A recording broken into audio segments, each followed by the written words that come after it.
নমস্কার বন্ধুরা, art and life of Sudeshna চ্যানেলে আপনাদের সকলকে স্বাগত। আমরা ধারাবাহিকভাবে নেতাজি সম্পর্কে শুনে আসছি। আজকে পর্ব 6। আমরা কি শুনছি? নেতাজি ফিরেছিলেন কলমে সাংবাদিক কুণাল বসু এবং শালিধান প্রকাশনী থেকে বইটি বেরিয়েছিল, সুভাষ ফিরেছিলেন। তো আমরা সেই কথাগুলি যেগুলো সাংবাদিক কুণাল বোস লিখেছেন আমরা শুনছি, আমি পাঠ করছি আপনাদের শোনানোর জন্য। আজকে আমরা যে অংশটা পাঠ করব শুনব, ভগবানজি কিন্তু ভগবান নন, পর্ব 6। আমি এসে দাঁড়িয়েছি সেই বাড়িটার সামনে। এর পোশাকি নাম রামভবন, উত্তরপ্রদেশের অযোধ্যায়। এখানেই জীবনের শেষ কটা দিন কাটিয়েছিলেন রহস্যময় সেই সন্ন্যাসী, যাকে কেউ গুমনামি বাবা বলেন, কেউ বলেন ভগবানজি। আর এই সমস্ত নামের আড়ালে যে নামটা সব থেকে উজ্জ্বল হয়ে আজ আমাদের সামনে উদ্ভাসিত, নেতাজি সুভাষচন্দ্র বসু। নেতাজি সুভাষচন্দ্র বসুর জীবনের এক অজ্ঞাত অধ্যায়ের শেষ দিনগুলির দিনলিপি জড়িয়ে রয়েছে এই বাড়িটার সঙ্গেই। অবাক বিস্ময়ে দু চোখ ভরে দেখছি সেই বাড়িটাকে। ইতিহাস জানি নীরব সাক্ষী তুমি, নীরবে কত কিছুকে বহন করে চলো তুমি, নিজের অন্তরে স্থান দিয়ে রাখো। যতই তাকে চেপে রাখার, তাকে অস্বীকার করার চেষ্টা হোক, এক সময় সেই ইতিহাস মানুষের সামনে উঠে আসবেই। আজকে হয়তো আমার হাত দিয়েই সেই ইতিহাসের নতুন করে উন্মোচন হবে। নিজের কৃতিত্ব সম্বন্ধে এতটাও মুখর কোনো দিনও হইনি, এতটা বিশেষভাবেও নিজেকে কোনো দিনও ভাবিনি, কিন্তু না চাইতেই বিধির বিধান আমাকে আজ এনে দাঁড় করিয়ে দিয়েছে ফৈজাবাদের সেই ঐতিহাসিক রামভবনের সামনে। দু চোখ বিস্ময়ে সেই রামভবনকে দেখছে। প্রবেশ করলাম ভিতরে। বাড়ির মালিক শক্তি সিং। বয়স তার প্রৌঢ়ত্বের দিকে, তবুও চেহারায় বয়সের ছাপ পড়েনি। এখনও সুঠাম বলিষ্ঠদেহী শক্তি সিং এই অঞ্চলের সম্মানীয় ব্যক্তি। রাজনীতি ও সমাজসেবার সঙ্গে তিনি জড়িত। 1982 সালে এই বাড়িতেই এসে উঠেছিলেন সন্ন্যাসী বেশি দেশনায়ক সুভাষচন্দ্র। শক্তি সিং আমাকে আপ্যায়ন ও সমাদর করে নিয়ে গিয়ে তার ঘরে বসালেন। আমি তখনও বিস্ময়ের ঘোর থেকে বেরোতে পারিনি। দু চোখ ভরে দেখছি এই বাড়িটাকে। ইতিহাসের কত অলিখিত ঘটনাই এই বাড়িতে ঘটেছে, ঘরগুলি সাক্ষী রয়েছে তার। আর শক্তি সিং নিজেও তো সেই ঘটনার অন্যতম একজন সাক্ষী। আজ আমার রেকর্ডারে রেকর্ড হবে, আমার ক্যামেরায় ধরা থাকবে শক্তি সিংয়ের জীবনের সেই অজানা ঘটনাগুলি। আমি প্রশ্ন করার আগেই দেখলাম তিনি তৈরি হয়ে রয়েছেন। হয়তো এই ঘটনাগুলি অনেকবার অনেককেই বলতে হয়েছে তাকে। আমি তাকে প্রশ্ন করলাম, ভগবানজি এখানে কিভাবে এসেছিলেন? শক্তি সিং কিছুক্ষণ চুপ করে বলতে শুরু করলেন, আমাদের ফৈজাবাদের হাসপাতালে রঘুনাথ প্রসাদ মিশ্রা নামে এক ডাক্তার থাকতেন। তিনিই প্রথম আমার কাছে এসে বলেছিলেন তার ঠাকুরদাদা এই বাড়িটি ভাড়া নিয়ে থাকতে চান। তার অনেক বয়স হয়ে গেছে, তিনি এখন অযোধ্যাতে আছেন। সেখানে থাকার জন্যে তাকে দেখভাল করার অসুবিধে হয়। তিনি যদি ফৈজাবাদে এসে থাকেন তাহলে ডাক্তার মিশ্রার সুবিধে হয় তাকে দেখভাল করতে। আমি বললাম, তাহলে তো আপনি নিজের বাড়িতেই তাকে রাখতে পারেন। কিন্তু ডাক্তার মিশ্রা আমাকে বললেন, আসলে উনি সন্ন্যাস গ্রহণ করেছেন। সন্ন্যাসীর নিয়ম অনুযায়ী বাড়ির ভিতরে আর তিনি থাকতে পারবেন না, তাই তিনি তার সংস্কার অনুযায়ী বাড়ির বাইরে কোনো জায়গায় অবস্থান করতে চাইছেন। আপনার বাড়িটি যদি পাওয়া যায় তাহলে আমারও সুবিধে হয়, তারও শেষ জীবনের কয়েকটা দিন একটু শান্তিতে কাটে। কুণালজি, আপনাকে আজকে যে ঘটনাগুলো বলছি তা এর আগে কাউকে বলিনি। একটা জিনিস মনে রাখবেন, ভগবানজির সম্পর্কে যে যাই বলুক, আমি নিজে এটা উপলব্ধি করেছিলাম তার মধ্যে একটা বিশেষ ক্ষমতা ছিল। সেই আধ্যাত্মিক ক্ষমতা এমন যা আজও ক্রিয়াশীল। আমি মন থেকে বিশ্বাস করি। জানি না আপনারা আজকালকার যুগের মানুষ এসব বিশ্বাস করবেন কি না, কিন্তু সত্যি কথা বলছি, সেই বিশেষ ক্ষমতার বলে পরিস্থিতি এমন তৈরি হতো যে কেউ কোনো প্রশ্ন করতে পারতো না। হয়তো এটাই তার স্পেশাল পাওয়ার, যা সমানভাবে ক্রিয়াশীল হতো অপরপক্ষের মানুষদের সামনে। এবং সেই স্পেশাল পাওয়ারের জন্যই আমি কোনো প্রশ্ন করতে পারিনি। এবং আমি আজও মনে করি, এখনও আমি দৃঢ়ভাবে বিশ্বাস করি, ফৈজাবাদের একটা পাতাও নড়ে না যদি তিনি না চান। আজকে যে আপনি আমার সামনে এসে ইন্টারভিউ নিতে বসেছেন, আমার বিশ্বাস এটা তারই ইচ্ছা। কিছুক্ষণ চুপ করে ভাবলেন শক্তি সিং, তারপর আবার বলতে শুরু করলেন, তখন এই বাড়ির মালিক আমি ছিলাম না। আমার বাবা তখন বেঁচে রয়েছেন। আমার বাবা গুরুপ্রসাদ সিং, তিনিও রঘুনাথ প্রসাদ মিশ্র ডাক্তারবাবুকে খুব ভালোবাসতেন। তার কথা আর ফেলতে পারলেন না। আমরা রাজি হয়ে গেলাম এই বাড়িটি তাকে দেওয়ার জন্যে। তিনি ফৈজাবাদ থেকে আমাদের এখানে আসবেন। পরবর্তীকালে দেখেছি এবং এটা জানতেও পেরেছি, তার সঙ্গে বহু জিনিসপত্র ছিল। এত জিনিসপত্র নিয়ে এক জায়গা থেকে আর এক জায়গায় শিফট করাটা চারটিখানি বিষয় নয়। তাই জন্য তার একটা বিশাল স্পেশাল প্রসেস ছিল, যে পদ্ধতিতে তিনি বাড়ি চেঞ্জ করতেন। আসলে তার যারা শিষ্যরা ছিলেন, তারা যে বাড়ি তার জন্য পছন্দ করতেন, সেই জায়গাটাকে ভালো করে আগে রেকি করতেন। তারপর তাকে বলতেন কোন দিকে তার রাস্তা রয়েছে, কোন দিকে জানলা রয়েছে, কিভাবে তিনি সেখানে থাকতে পারেন। সব কিছু তাকে ছবি এঁকে দেখানো হতো। তিনি সম্মত হলে বাড়ি বদল করা হতো। প্রথমে 2 মাস ধরে তার জিনিসপত্র একটু একটু করে আসতো। তারপর একদিন মধ্যরাতে তিনি সেই বাড়িতে এসে উঠতেন, সবার অগোচরে। আমাদের রামভবনের ক্ষেত্রেও ঠিক তাই হয়েছিল। 2 মাস ধরে একটু একটু করে তার জিনিস তার শিষ্যরা নিয়ে এসেছিল। তারপর হঠাৎ একদিন রাতে আমরা জানতে পারি সন্ন্যাসী আমাদের বাড়িতে এসেছেন। তার কয়েকজন শিষ্য মধ্যরাতে তাকে নিয়ে এসেছে। কিন্তু বিশ্বাস করুন, তিনি এসেছেন জেনেও তাকে গিয়ে দেখার, তার চেহারা কেমন, তার সঙ্গে কথা বলার কোনো আগ্রহ অনুভব করিনি। হয়তো এটাই তার বিশেষ ক্ষমতা, যার বলে একটা মানুষ জড় পাথরের মতো হয়ে যেতে পারত তার সামনে গিয়ে। এমনকি সেই ঘরে ঢুকে তার চোখে চোখ দেওয়ার, তার মুখে 2 চোখের দৃষ্টি আবদ্ধ করার শক্তি পর্যন্ত আমরা হারিয়ে ফেলতাম। আজ হয়তো এই কথা অনেকেই বিশ্বাস করবে না, কিন্তু এটাই ঘটেছিল। নিজের সঙ্গে ঘটেছিল বলেই আজ দৃঢ় প্রত্যয়ে সেই কথাগুলো বলতে পারছি আপনাদের সামনে। আমি প্রথমে একটু সন্দেহ করলেও তেমনভাবে কিছুই করতে পারিনি। কিন্তু যতদিন যেতে লাগলো, অযোধ্যা থেকে বহু মানুষ ছুটে আসতে শুরু করলো তার সঙ্গে দেখা করতে। আমি একটু একটু করে জানতে পারলাম তিনি নেতাজি সুভাষচন্দ্র বসু। অনেকেই সেটা বলা বলি করতে শুরু করলেন।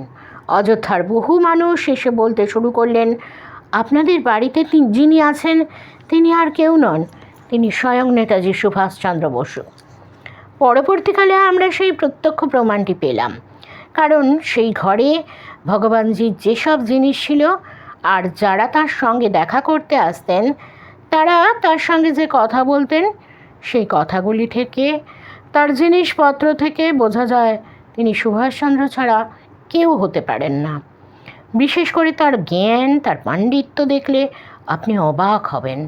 পৃথিবীর এমন কোনো বিষয় ছিল না যা সম্বন্ধে তিনি বলতে পারতেন না। এবং সেটা কোনো তন্ত্রমন্ত্রের ভোজবাজি নয়। বিজ্ঞান, অর্থনীতি, ইতিহাস সমস্ত সম্পর্কে তার ছিল গভীর জ্ঞান। দেশের রাজনৈতিক অবস্থা সম্পর্কে তিনি গভীর উদ্বেগ প্রকাশ করতেন। মাঝে মাঝে তিনি বিশ্লেষণ করতেন। বহু মানুষ এলে তিনি এমন ভবিষ্যৎবাণী করতেন দেশের ভবিষ্যৎ সম্পর্কে, যা কিছুদিন পরেই আমরা মিলে যেতে দেখতাম। এই গভীর ধী শক্তি থেকেই বোঝা যায় মানুষটা আসলে কে ছিলেন। ভগবানজি যে ঘরে থাকতেন, সেই ঘরে প্রবেশাধিকার সবার ছিল না। যাদের যাদের প্রয়োজন হতো ভগবানজি ডেকে নিতেন, তারাই ভিতরে যেত। তার কাছে আসা ব্যক্তিদের তিনি নিজের মতো করে একটা নাম দিতেন। যেমন আমার নাম উনি দিয়েছিলেন নারায়ণ।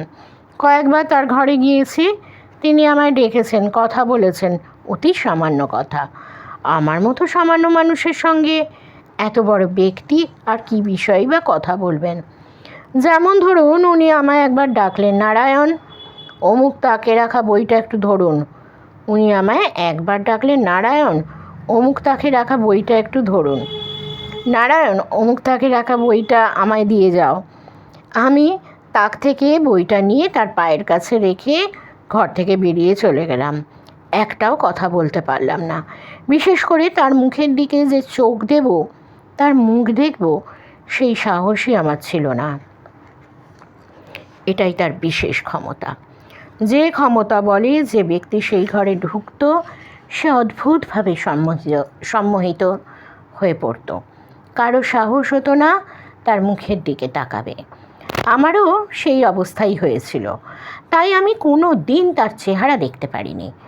আজকে হয়তো এটা অনেকেই শুনলে হাস্যকর মনে করবে, কিন্তু সেই পরিস্থিতির সামনে যারা দাঁড়িয়েছেন তারাই জানে তার সম্মোহনী ক্ষমতা কতটা বেশি ছিল।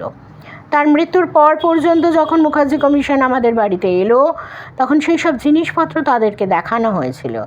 যে জিনিসপত্রগুলো দেখে তারা বুঝতে পেরেছিল এখানে কোনো জিনিসই ডিরেক্ট এটা প্রমাণ করে না যে এই ব্যক্তি নেতাজি, কিন্তু সমস্ত জিনিস ঘুরিয়ে ফিরিয়ে ইঙ্গিত দেয় যে ইনি নেতাজি সুভাষচন্দ্র বসু ছাড়া কেউ হতেই পারেন না।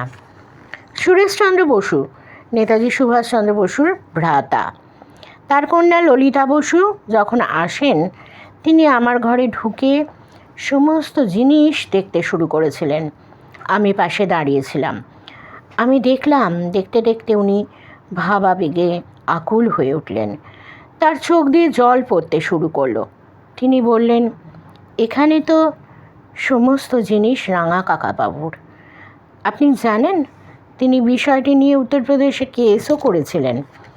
মুখার্জি কমিশন যখন এই সব জিনিসগুলো দেখলো এবং দেখার পর যখন কলকাতার মহাজাতি সদনে কমিশন বসছে, তারা আমাকে জিজ্ঞাসাবাদের জন্য ডেকে পাঠালো। আমি সেখানে গেলাম। আমি যেদিনকে গিয়ে পৌঁছলাম সেদিনকে একজন মিলিটারি অফিসারের ইন্টারভিউ হচ্ছিল মুখার্জি কমিশনের সামনে। তিনি বলেছিলেন যে আমাদের বাড়ি থেকে পাওয়া ভগবানজির হাতের লেখা তিনি বিদেশে পাঠিয়েছেন, এবং তারা দেখে বলেছে নেতাজি সুভাষচন্দ্র বসুর হাতের লেখার সঙ্গে তা হুবহু মিলে গেছে। তাদের অভিমত এই হাতের লেখা সুভাষচন্দ্র বসুর ছাড়া আর কারো হতেই পারে না। দেখুন, একজন মিলিটারি অফিসার তিনি সেই রিপোর্ট জমা দিলেন, যেটা একটা বাইরের দেশের থেকে পরীক্ষা করিয়ে আনা। সেটা তো আর কারো হাতে ছিল না। এর ফলেই প্রমাণ হয় যে এই হাতের লেখাটা কার। আমি যেদিন কলকাতার মহাজাতি সদনে বয়ান দিতে গেলাম, সেদিন দেখলাম বাইরে বেশ অনেক সাংবাদিক জড়ো হয়েছে। তারা আমাকে দেখেই আমার উপর খুব ক্রোধান্বিতভাবে কিছু কটু কথা বলতে শুরু করলেন। আমি বুঝলাম তারা কোনো কারণে আমার উপর রেগে রয়েছেন। আমি জাস্টিস মুখার্জিকে অনুরোধ করলাম যে তারা আমার উপর রেগে আছেন কেন, আমি তাদের সঙ্গে কথা বলতে চাই। নিশ্চয়ই তারা কোনো একটি কারণে আমায় ভুল বুঝছেন। আপনি যদি তাদের সঙ্গে একটু আমার কথা বলার ব্যবস্থা করেন। জাস্টিস মুখার্জি বললেন, ঠিক আছে, আপনি শান্ত হন, আমি বিকেলবেলা তাদের সঙ্গে কথা বলার ব্যবস্থা করছি। জাস্টিস মুখার্জি সেই ব্যবস্থা আমায় করে দিয়েছিলেন। আমি বুঝতে পারলাম তারা আমায় যেটা বলতে চাইছেন যে একজন ব্যক্তি যিনি এত বছর ধরে একটি বন্ধ ঘরে রইলেন, তিনি কিভাবে নেতাজি হন। আমি তাদের মনের ভাবটা বুঝতে পারলাম। নেতাজি কি কখনো লুকিয়ে ঘরে বসে থাকার মানুষ? আমি বললাম, আমি সবই বুঝলাম। এবার আপনারা একটা কথা বলুন তো, নেতাজি সুভাষচন্দ্র বসু তার ছাত্রাবস্থায় একবার বাড়ি ছেড়ে হিমালয়ে চলে গিয়েছিলেন। এই ঘটনা আপনারা জানেন নিশ্চয়ই। সবাই বলল, হ্যাঁ আমরা জানি। একজন ব্যক্তি কতটা প্রত্যয় এবং দৃঢ়তার সঙ্গে এত বছর ধরে এই কাজ করে গিয়েছেন।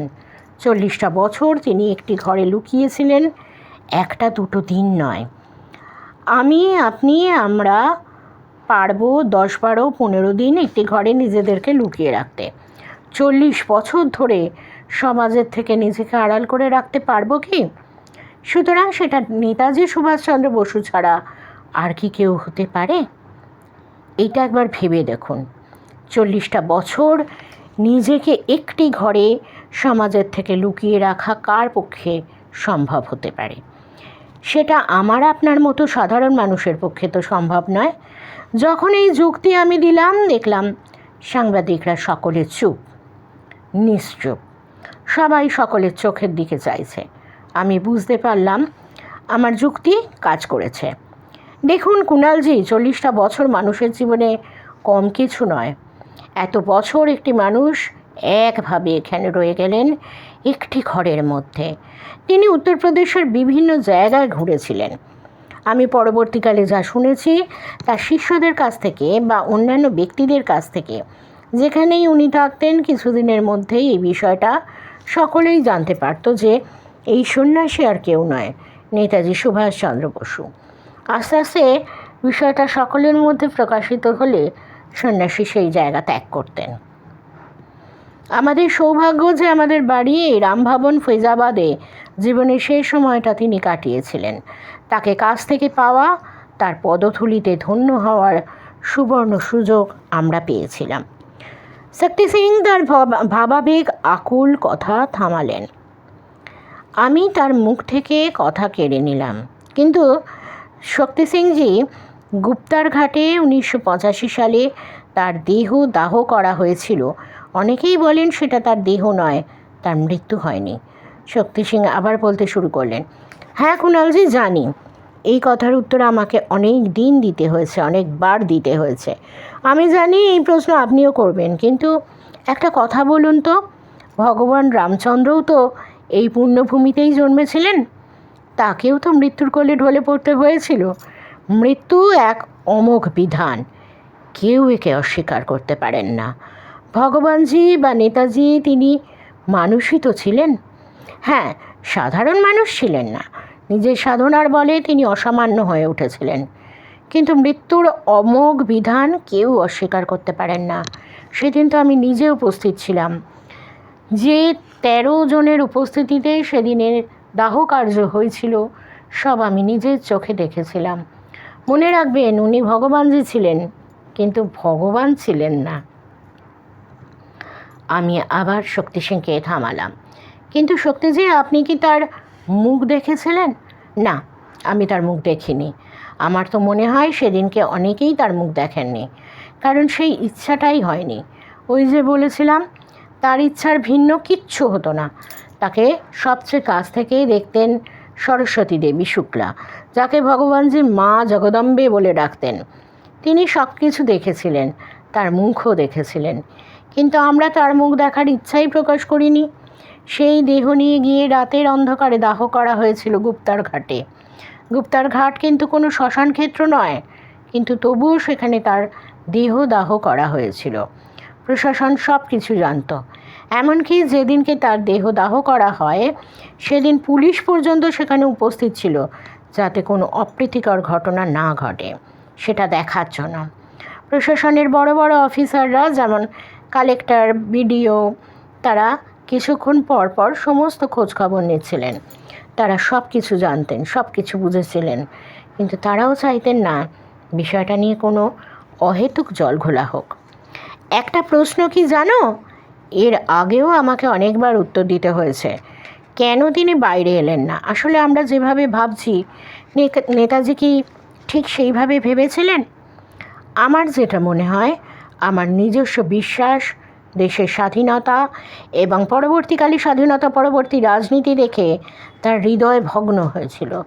অনেকেই বলবেন এরকমভাবে ঘরে বসে থাকার মানুষ নেতাজি নন, কিন্তু তিনিও মানুষ, হৃদয় তারও ভাঙে।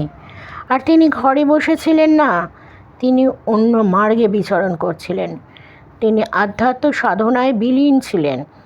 যখন আমাদের এখানে তিনি ছিলেন তখন দেখেছি তিনি সারাদিনই আধ্যাত্ম চেতনায় ডুবে থাকতেন। তার ঘরে দেবী কালিকার ফটো ছিল।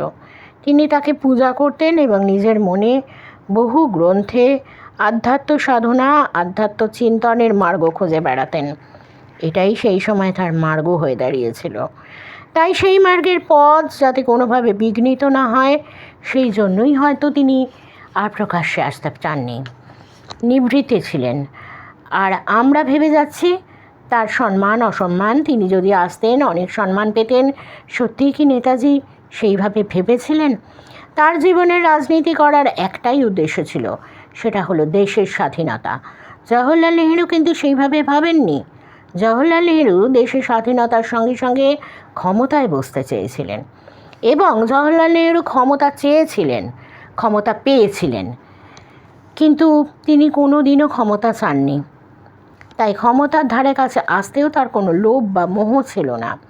এখানেই তার মহত্ব। একমাত্র তিনিই তো পারেন সব কিছু, তিনিই পাবেন জেনেও সব কিছুর প্রতি নির্লিপ্ত থেকে 40টা বছর গহন নিবিড় আধারে নিজেকে সংগোপনে সরিয়ে রাখতে। তার মতো দৃঢ় হৃদয়ের ব্যক্তি ছাড়া একে আপনার আমার পক্ষে সম্ভব, কুণালজি? আর অনেকেই বলেন সেদিনকার রাতের ক্রিমসনের কথা। আমি জানি আপনিও আমাকে এই প্রশ্নও করবেন। এখন গুপ্তার ঘাটে যেখানে ভগবানজির সমাধি তৈরি হয়েছে সেটা আমিই করিয়েছি। কেন তাহলে সেখানে মৃত্যুর ডেটটা লিখে সেখানে একটা প্রশ্নবোধক চিহ্ন দেওয়া হয়েছে? আসলে তার এক শিষ্য অযোধ্যারায় কেঁদে আমার কাছে এসে বলেছিলেন, আপনি দয়া করে সেই মৃত্যুর ডেটটি দেবেন না, কারণ তিনি আবার ফিরে আসবেন। সেদিনকে তার চোখে, তার মুখে যে ভাবাবেগের আকুলতা দেখেছিলাম, তা দেখে আমি আর তার ভগবানকে অপমান করতে পারিনি। তাই তার হৃদয়ের কথা রাখার জন্যে, তার বিশ্বাসকে সম্মান জানাতে প্রশ্নবোধক চিহ্নটা দিয়েছিলাম। কিন্তু যদি দেখেন সমাধির পেছনে একটা বড় হোর্ডিং রয়েছে, সেখানে কিন্তু স্পষ্টভাবেই তার মৃত্যুর ডেট লেখা আছে। মানুষ চলে যাওয়ার পর আর ফিরে আসে না। পৃথিবীতে প্রত্যেকটি মানুষকে যেতেই হয়, এটাই আসা যাওয়ার অমোঘ নিয়ম।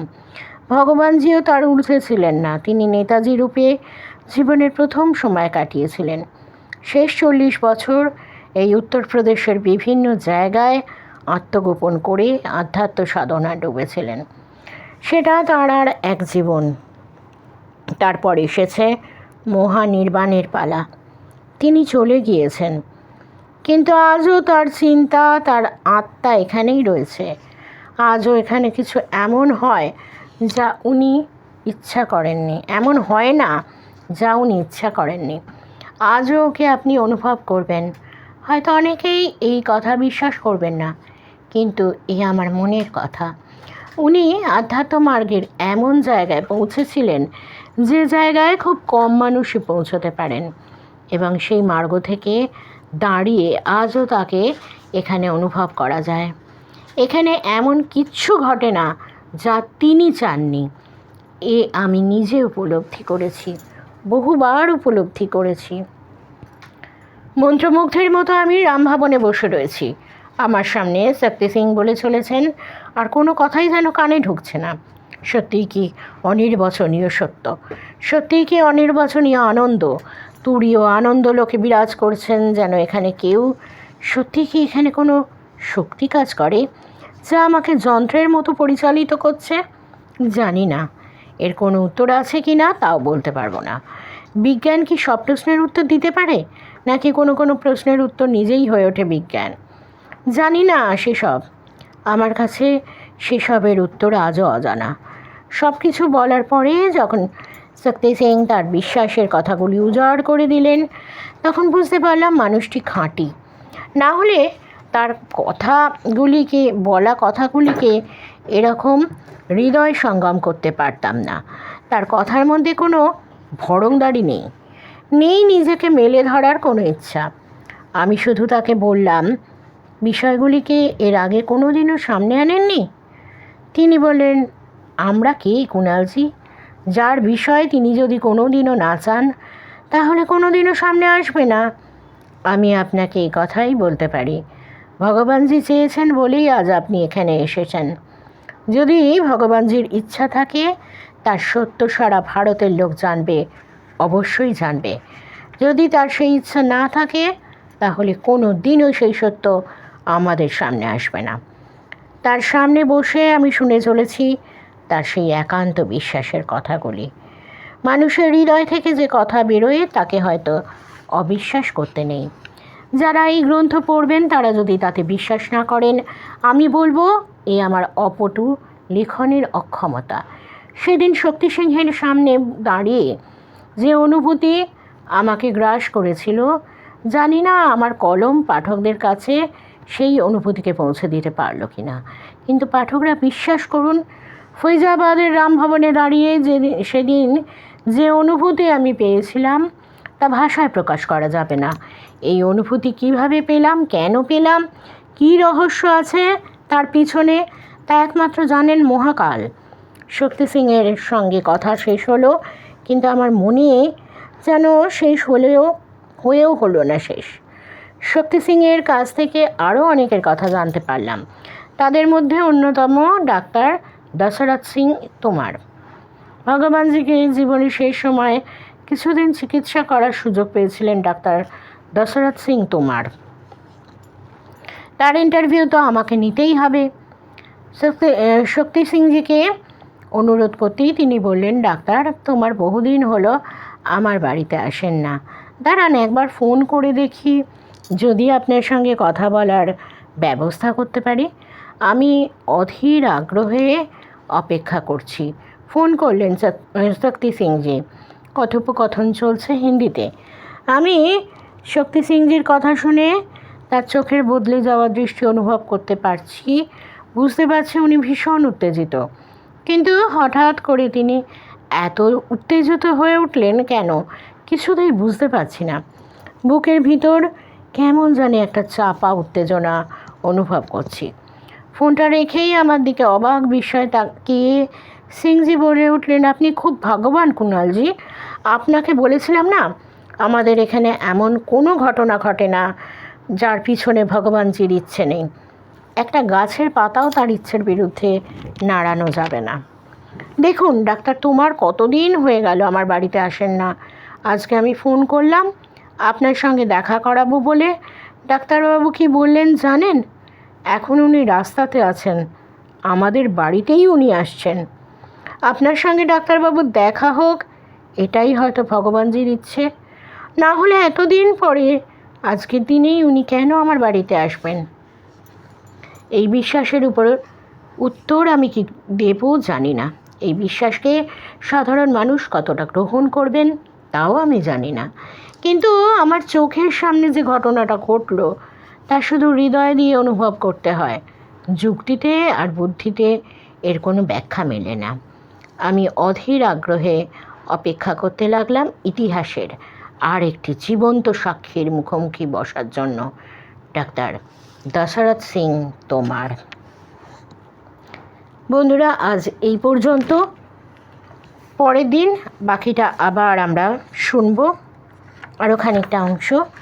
আপনাদের ধারাবাহিকভাবে শুনতে কেমন লাগছে অবশ্যই কমেন্ট বক্সে কমেন্ট করে জানাবেন। আশা করি ভালোই লাগবে। নেতাজির কথা শুনতে কার না ভালো লাগে। আজ এই পর্যন্ত। শুভরাত্রি জানিয়ে আমি বিদায় নেব সুদেশনামি। Good night. সকলে ভালো থাকুন, সঙ্গে থাকুন, সুস্থ থাকুন, শুনতে থাকুন। নমস্কার।